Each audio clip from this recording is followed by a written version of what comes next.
Dalam peraturan Bank Indonesia nomor 11/12 PBI 2009 ya tentang uang elektronik dan juga PBI 16 2014 tentang perubahan atas peraturan Bank Indonesia ya nomor 11/12 2009 tentang uang elektronik disebutkan ada setidaknya 4 kriteria uang elektronik. Ya. Yang pertama adalah diterbitkan atas dasar jumlah nominal uang yang disetor terlebih dahulu kepada penerbit.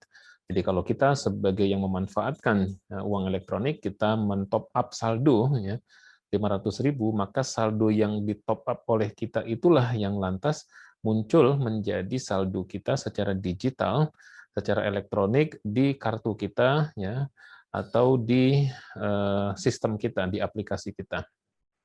Itu yang pertama. Jadi kita setor, baru kemudian dia akan muncul angkanya. Yang kedua, jumlah nominal uang itu disimpan secara elektronik dalam suatu media yang terregistrasi. Jadi uang kita itu disimpan dan itu diakui oleh otoritas ya sebagai alat untuk membayar. Ya. Kemudian yang ketiga adalah jumlah nominal uang elektronik yang dikelola oleh penerbit itu bukan merupakan simpanan sebagaimana dimaksud dalam undang-undang yang mengatur mengenai perbankan. Jadi ini yang perlu menjadi catatan kita bersama bahwa uang yang kita top up di uang elektronik itu, sahabat Asa TV, tidak seperti tabungan yang ada di bank. Kalau tabungan yang ada di bank itu pertama dia dijamin oleh lembaga penjamin simpanan ya LPS. Ya. Yang kedua adalah uang itu digunakan oleh bank diputar, ya, dikreditkan, dipinjamkan kepada para nasabah-nasabah bank yang kemudian bank mendapatkan bunganya. Tapi kalau uang elektronik ini tidak boleh digunakan untuk hal-hal tersebut.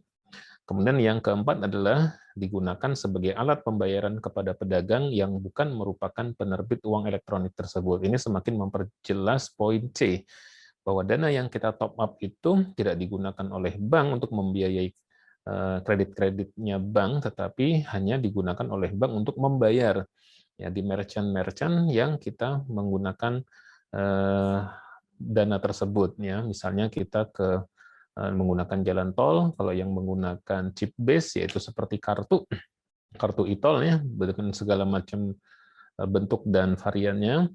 Ya ada e-tolnya Mandiri, ada tap cash-nya Bank BNI dan lain sebagainya, ada Breezy-nya Bank BRI ya, ada Flash-nya Bank BCA dan lain sebagainya. Itu ketika kita tap ditempelkan di pintu tol, maka akan tertarik saldo kita senilai dengan tarif tolnya, misalnya 10.000. Ya, kalau kita punya saldo 100.000, kita tempelkan di situ, maka terambil 10.000 dan sisa kita adalah 90.000. Nah, uang yang ada dalam kartu tersebut itu hanya boleh digunakan oleh penyedia, oleh penerbit, itu hanya untuk pembayaran kepada hal-hal tersebut.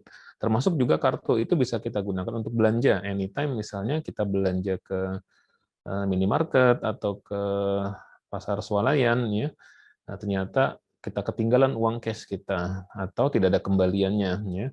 Kemudian juga pas untuk debit bermasalah, maka kartu ini bisa digunakan sebagai alternatif pembayaran. Tapi memang ada syaratnya. Apa syaratnya? Harus ada saldonya. Ya, kalau nggak ada saldonya, secanggih apapun sistem dan kartunya tetap tidak akan bisa digunakan untuk pembayaran orang nggak ada saldonya ya. Nah, ini secara definisi ya, sahabat Asa TV yang disayangkan Allah Subhanahu wa taala.